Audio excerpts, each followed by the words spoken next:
Hey, what's up guys? Radku here, back with another Yu-Gi-Oh! Deck profile, and today is going to be Phantom Knights. So sorry I'm doing this so late. I was like swarmed with work today, so I didn't have a chance to.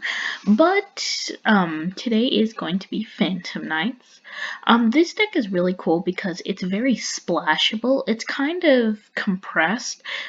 You can turn this into a super small engine or have it just pure Phantom Knights, which is a really good trap-based deck that has quite a few cool gimmicks, like the fact that almost all of the monsters are traps, and it's really good with rank 3 plays, and all in all, it's just a great deck. So yeah, without further ado, let's jump right into it. Starting things off with the monsters, 3 copies of Phantom Knights of Ancient Cloak, probably one of the best Phantom Knight monsters.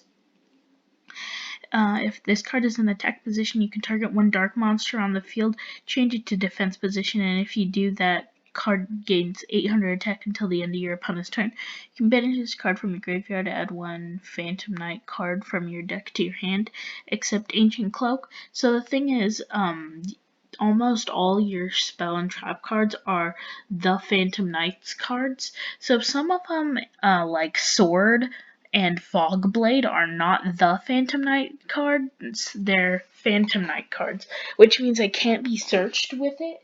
But most of the other ones, the monster-based ones, are the Phantom Knights cards, which means you can search them with this, which means you can search almost half your deck, which is really good.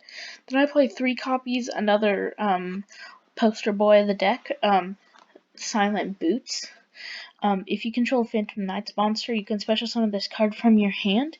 You can only special summon it once per turn. Then you can banish this card from your graveyard, add one Phantom Knight spell or trap card from your deck to your hand. Again, great search effect. Can help search your monster traps. Then 3 copies of Ragged Gloves. I wanted to run 3 copies of this because it's just pretty decent. Plus, I needed some more monsters in the deck, or else he might end up bricking. A Dark Xyz monster that was summoned using this card gains the effect. This card is Xyz summoned, it gains 1,000 attack. You can banish this card from your graveyard, send one Phantom Knight card from your deck to your graveyard. So a lot of the Phantom Knights cards have effects to special summon themselves after they've been sent to the grave, which can really help you trigger off their effects, which is really good. Then I play 2 copies of Fragile Armor. I didn't play all the Phantom Knight monsters, but I did play some of the best ones, and this one is probably the worst of the best. If a face-up Phantom Knight monster you control is destroyed by a battle or card effect, you can special summon this card from your hand. You can banish this card from your graveyard and send one Phantom Knight card from your hand to your graveyard and draw 1 card. So this can help trigger your card effects really well, because they usually get effects if they're sent to the graveyard or if they're activated, so that can be really good. And then this card is just a special summon, which is pretty good, especially since some of them can trigger from the hand, or destroy themselves pretty easily and gain effects, so it's not bad. Then for the hand traps, 3 Ash and 2 Nibiru. I figured these were the best ones to play right now. I was gonna play Droll, but I always miss timing with Droll, and I always forget to do it at the beginning of the turn, so I figured Ash would be the best just because you can do it in response to things. Then I play 1 copy of Card Destruction because of how many graveyard effects. Card Destruction can be used very well.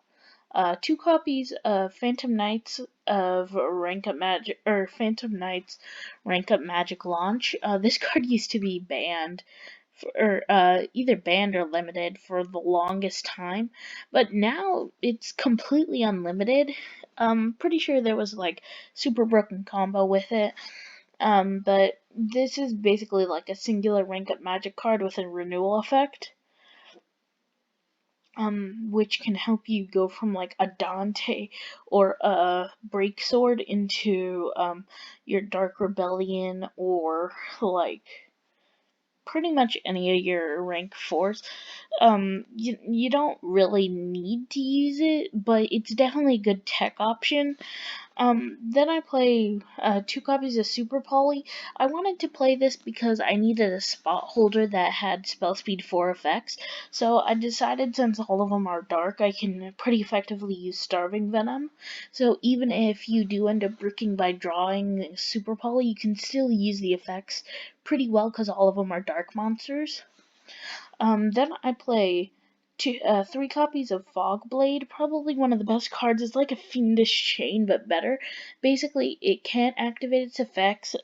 It can't be targeted for attacks, and it cannot attack. So basically, it makes it like a brick, an unattackable brick on the board, which means your opponent can't get past it if you want to use it for yourself, or you can use it to where you're on your opponent, so you could get around some of their hard to beat boss monsters and pick off their little monsters on the field. Then I play 1 copy of Phantom Knight Sword. I'm jumping down here because I only play one of it. It's okay. It can give your monster extra attack. And then you can just be an extra destruction negation, so that's pretty good. I play 3 copies of the Phantom Knights of Shade Brigadine. This can summon a level 4 warrior monster, and I forgot to put in an Isolde, but you could cut out like, I don't know, your Sea Dragon or your Gossip Shadow to put in an Isolde, but this deck revolves around warrior monsters as well, even though most of them can't be actually summoned. Isolde still works. This is a level 4 summon. Then if you have no cards from your graveyard, you can activate it the turn it was set, which is really good. Then I play 3 copies of Dark Gauntlets.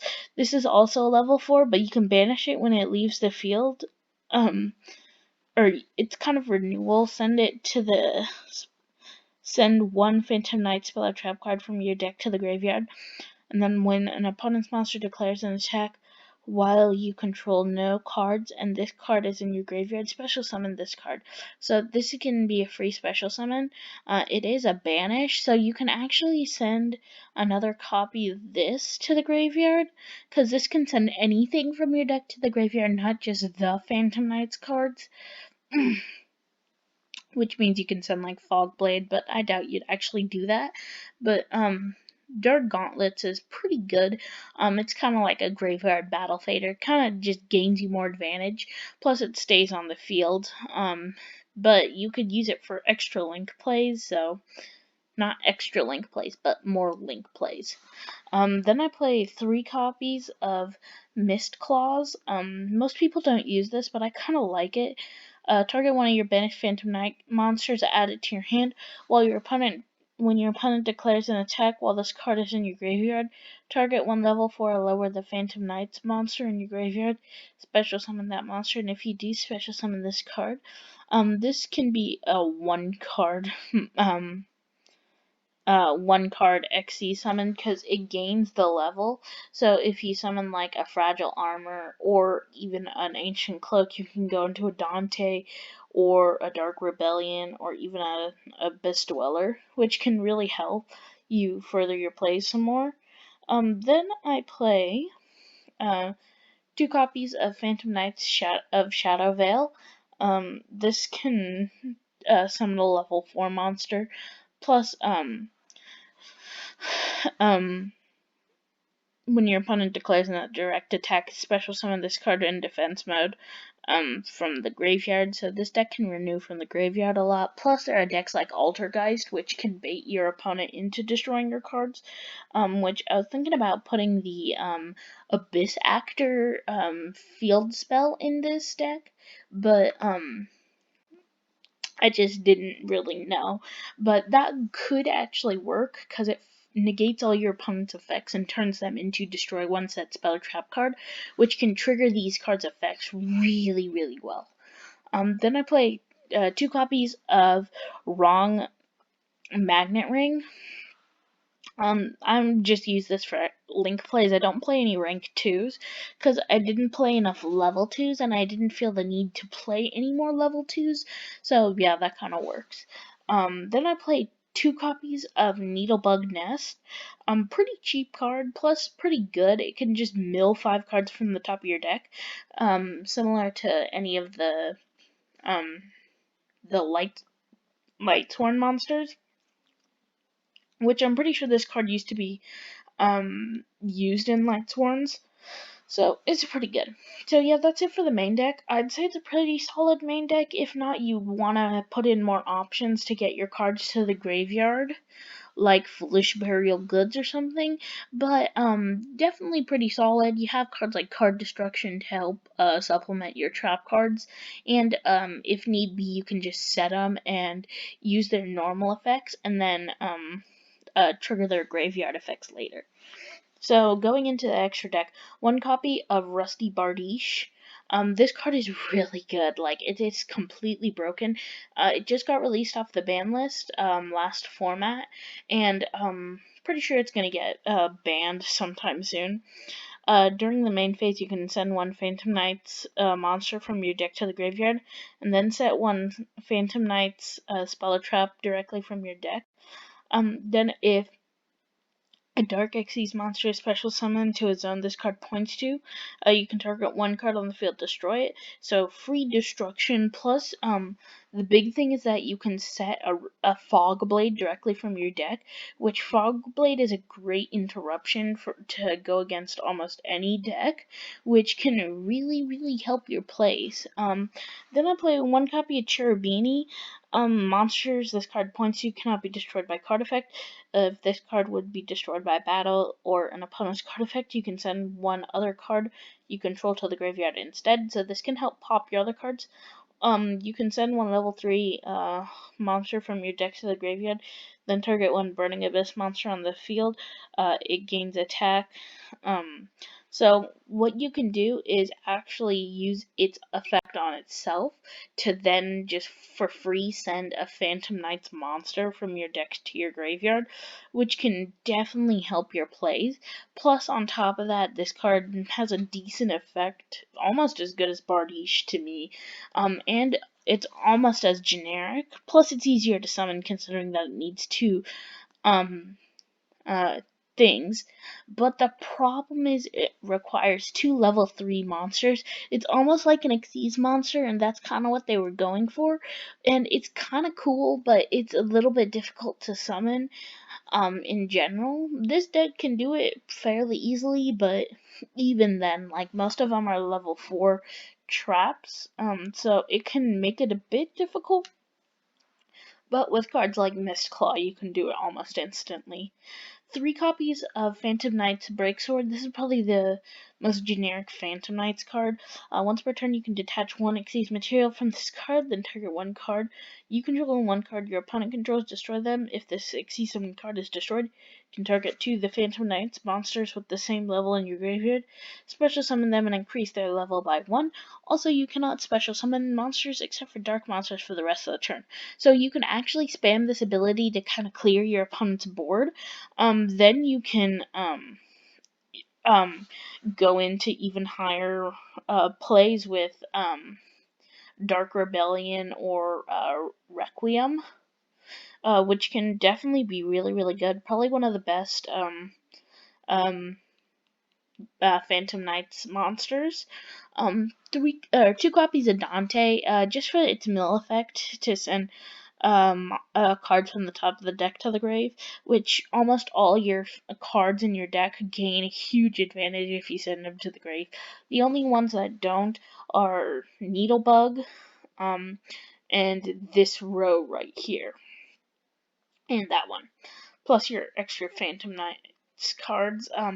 But most of your deck, the majority of your deck gains good advantage off of sending to the graveyard, and some for some generics. uh Levire, the Sea Dragon, just being able to special summon. This can help renew your Phantom Knights monsters, which can help you in your plays. One copy of Bamboozling Gossip Shadow. This card got reprinted, and I kind of just threw it in here, but it's got a pretty good effect to just draw one card, and it can transfer Xyz materials. But I don't play any other number cards, which is kind of weird, considering that this is an Xyz deck. But yeah, I don't play any other number cards, so that second effect can't be used. But just a draw card is pretty good. One Abyss Dweller, just generic negation. One Dark Rebellion and one Dark Requiem Dragon. Just because this can easily just go on top of each other, and Dark Requiem is pretty good. Plus, I love the artwork on it. One Wind Up Zenmaines, cause generic and pretty good. Plus, finally, one Daigusto Emerald, just because target one or three monsters in your graveyard, shuffle all three into the deck, then draw a card, draw power. Then it does have a non-effect monster effect, but that doesn't matter. So yeah, that's pretty much it for the deck profile. So I'd say the main deck needs some work, and the extra deck is okay. I need some suggestions. This deck is kind of new to me, and I'm not really familiar with how to supplement the Phantom Knights cards, because this deck was fairly competitive right after Bardiche came out. And then, like I said, this deck is very splashable, so not many people play solo PK. Most people play PK Fire, which is the Burning Abyss variant, but yeah, I'm not sure how this deck completely works, so please tell me down in the comments. So yeah, please like, subscribe, share, comment, let me know what you thought, and let me know if there's anything else you think I should change about this, because I definitely know there is. So yeah, that's pretty much it, and I will see you in the next Yu-Gi-Oh video. Peace, guys.